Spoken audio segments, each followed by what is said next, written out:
Let's press record. Hello again. My name is Emma and welcome to Faith Night Friday.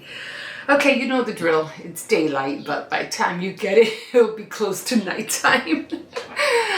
So here we are again.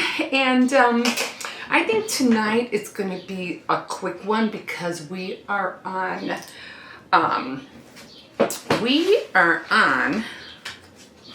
let's see.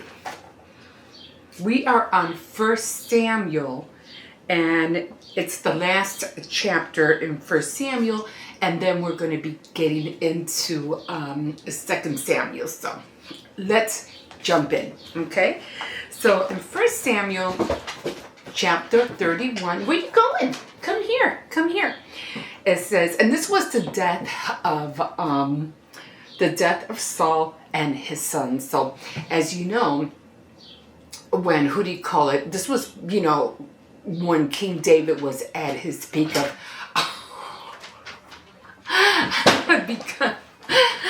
becoming king. He just surprised me. Get over here. Go. He was able to open the glass door with we have this little glass that's missing. He was able to open the door with his paw. I was very interesting. Anyway, that was my puppy. Anyway, before King David was able to become king, Saul, don't go over there again. You're going to open the door again. Excuse me. Come here. Come, Circes. Can you go sit down, please? You're just like the kids. Can you go sit down? Can you? Can you sit down? Yes, it's stretch. Can you go sit down somewhere? Thank you. Can you go over there? Come here. Come here. Sit. Sit down. Sit. Good boy. So before King David was in the process of becoming king, Saul was king, but then he lost his kingship when God realized that he wasn't listening to him. He says, okay, you're out, and I got somebody else in mind, and David is the guy.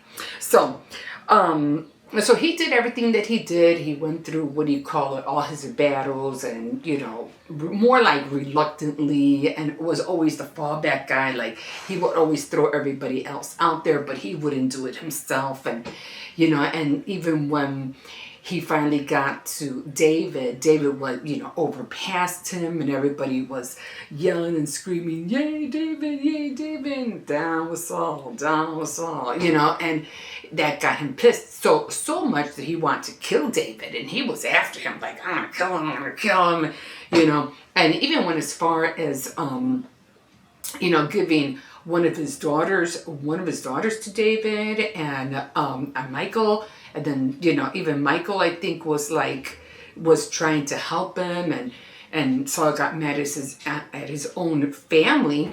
But Jonathan, his son, was the one that was really, really close to David, and almost like a brother to him, So, and it was sad because in this chapter, they both died, Saul and his son, Jonathan.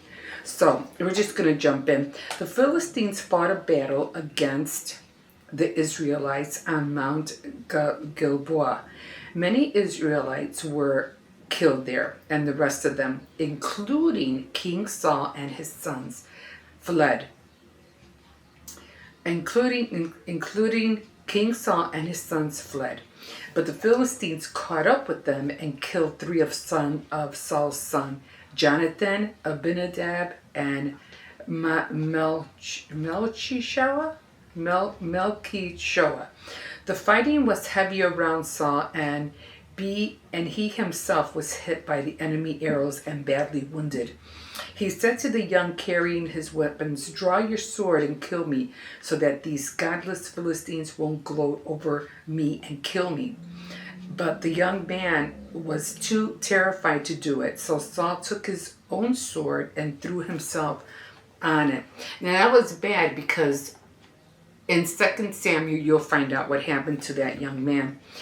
The young man saw that Saul was dead And so he too threw himself, oh no, I guess that was a different one. He too threw himself on his own sword and died with Saul. And that is how Saul, his 3 sons, and the young man died. And all of Saul's men died that day. No, that's odd, because the Amalekite in Saul chapter 2 didn't say that. I don't know, I'm going to have to go through that again. And that is how Saul and his 3 sons, the young man, died. All of Saul's men died that day. When the Israelites on the other side of Jezreel Valley and the east of the Jordan River heard that the Israelite army had fled and that Saul and his sons had been killed, they all abandoned their towns and fled. Then the Philistines came and occupied the towns. The day after the battle, the Philistines went to plunder the corpse, and they found the bodies of Saul and his 3 sons lying on Mount Gilboa.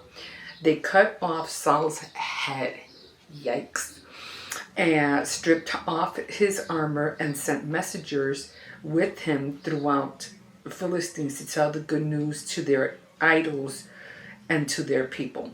Then they put his weapons in the temple of the goddess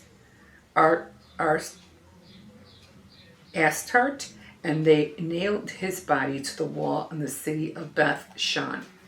When the people of Jabesh in Gilead heard what the Philistines had done to Saul, the bravest men started out and marched all night to Bethshan. They took down the bodies of Saul and his sons from the wall and brought them back to Jabesh and burned them there.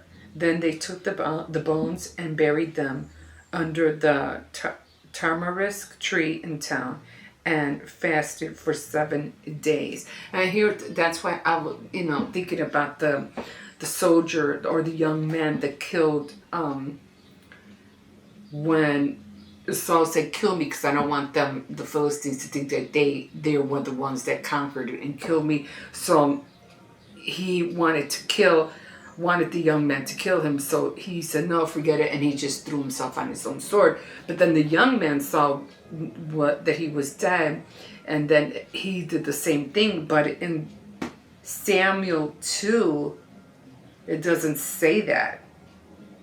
So I'm thinking the guy in Samuel 2, first chapter, maybe he tried to gloat in saying that he did something that he didn't do, and he paid the price for that. But we'll get into that later. So let's see what the commentary 31 has to say.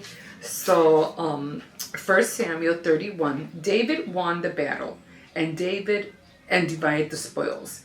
Saul lost a battle and was stripped by the enemy. Gideon camped near Gilboa before his great victory over the Midianites. But Gilboa would forever be associated with the defeat of Saul. Are you leaving behind monuments to victory or to defeat? The death. Death reigned over Israel. The soldiers died. Saul and his armor bearers died, and Saul's sons died. Such is the high cost of one man's rebellion. For to be carnally minded is death. Had Israel won, God would have been glorified instead. The pagan idols were honored and the dead were desecrated. It is bad enough to die in a losing battle, but not to be buried was even a greater disgrace. And because they didn't bury him, they kind of like nailed him to the wall and stuff like that, and beheaded him too on top of that. Devotion. The brave men of Jabesh Gilead risked their lives to give Saul and his sons a decent burial. After all, Saul had rescued their city 40 years before, and they were showing their gratitude. David later honored them for their feat. Wow. Well, like I said, he did what he did, but, he died with honor, in David's eyes, and to what the battles for what he fought. David felt like, no, they should have died. They should not have been killed like that. Bring them, and we'll give them decent burial. So there's that. But again, we're gonna get into the how Jonathan and about that Amalekite. No, was it an Amalekite? An Amalekite who says he killed Saul. So we're going to get into that next week.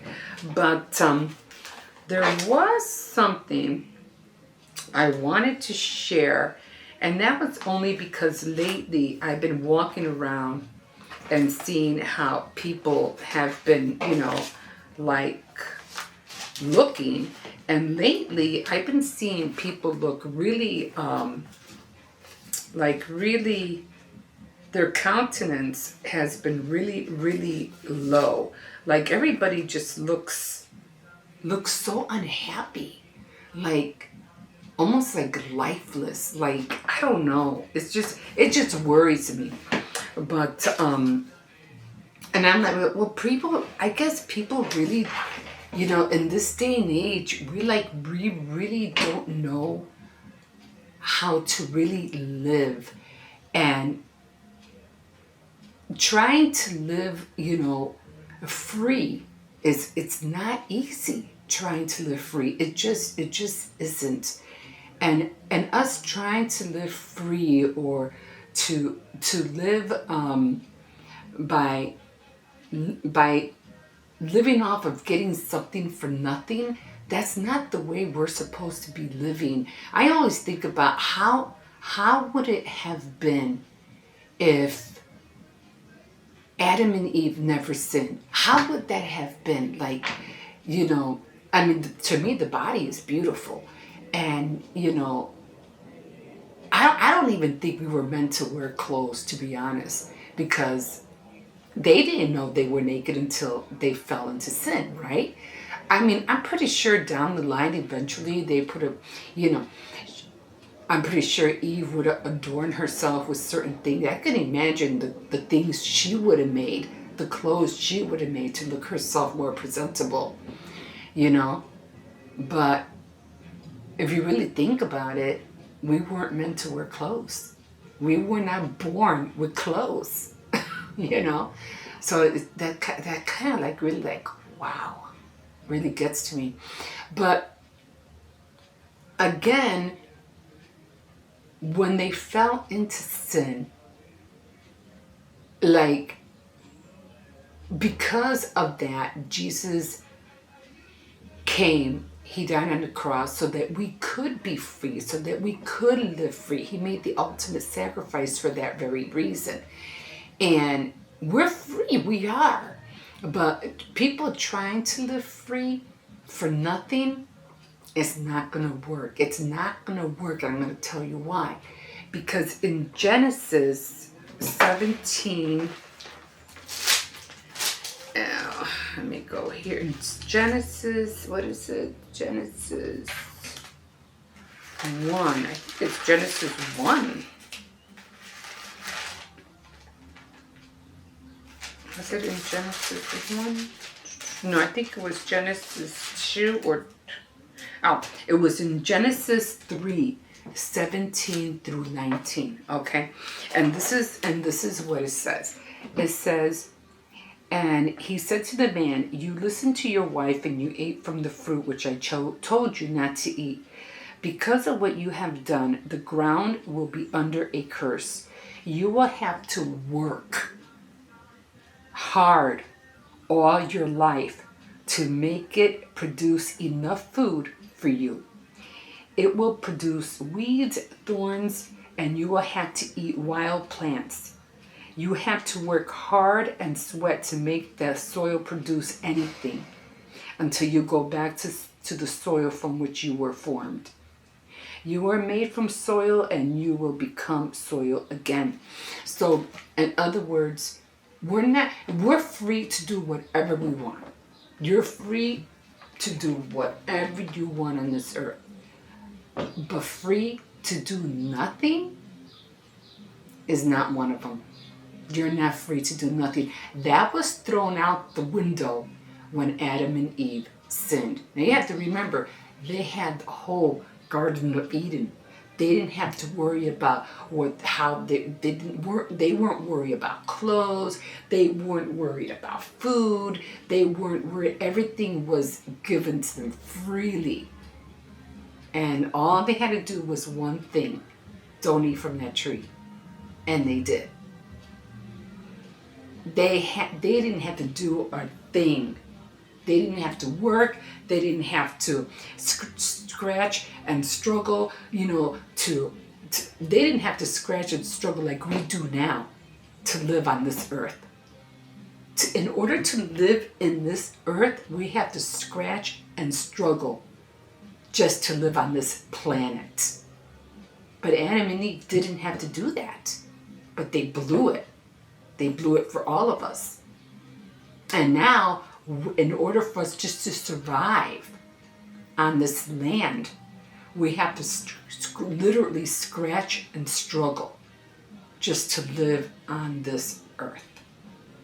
So, yes, God died on the cross for us, and made that ultimate sacrifice so that we could be free. But free to do nothing, like I said, isn't one of them. And then in Proverbs, we have Proverbs 24, 33 through 34. And then it says here, I look at this, thought about, and learn from it. Go ahead and, okay, so it says, they were full of thorn bushes, overgrown with weeds. The stone walls around them had fallen down. I looked at this, thought about it, and learned a lesson from it. You would have to read further back. But it says, go ahead, take your nap. Go ahead and sleep. For your hands and rest, fold your hands and rest a while. But while you are asleep, poverty will attack you like an armed robber. You can't even afford to take a nap or sleep or, like they take slumber. You can't even afford to do that. Not on this land. Not in this time, not in this generation. Because what happens? You'll end up in poverty so quick it'll make your head spin. Like, what the heck just happened? And that's a comment. Don't take advantage of it. Get up, be creative, do something, go hunt for work, be productive. Because if you're not, a little sleep, a little slumber, and you're going to be in no man's land. Not doing anything but just sitting in a rocking chair, waiting to die. That's it. And you'd be lucky if you even have the rocking chair. You'd probably be outside in the streets. Even scarier. So, yeah, it really is really important. Don't try to take advantage of what you have here. Don't try to live off the government. Don't try to get nothing for nothing or get something for nothing. Don't do that, because you're only hurting yourself. You're only hurting yourself. So make do, make your whole being for being here a reason. Make it productive. It's hard I know it's hard for like teenagers and things like that, because they don't really have an outlet, but they have books. They can read. They can feed their minds. So when they have that chance to spread their wings, they can. That time they have of not doing anything because they have nothing to do, instead of being on their, games or whatever, they should be investing in lessons learned. So when they have that time, that freedom, they won't be like, oh, what should I do? You know, I don't know where to go. They'll know what to do. They'll know where to go. You know what I'm saying? They will have opportunities open up at their feet because they have invested that time that they had so much in their hands doing something. No, don't waste your time not doing nothing. Because this day and age right now, it's going to go by so fast. Technology is going to advance so fast that you're going to struggle to keep up. So if you're young and listening to this, just don't sit in the park twiddling your thumbs. Read, learn, invest in yourself. So when that time comes, when you're ready to go out into the world, you'll be ready and you'll have the wisdom to know what to do, where to go, who to see, and opportunities will open up at you like you wouldn't believe. So yeah, that's all I have for you today. Sometimes I just feel in some kind of way and I'm like, oh my God, but it just had to be said. So don't forget to like, subscribe, comment, and we are going to be jumping into 2 Samuel finally. Yay! finally getting out of 1 Samuel and into 2 Samuel. Okay, guys, so I will see you next time on Faith Night Friday. Hope you'll be there.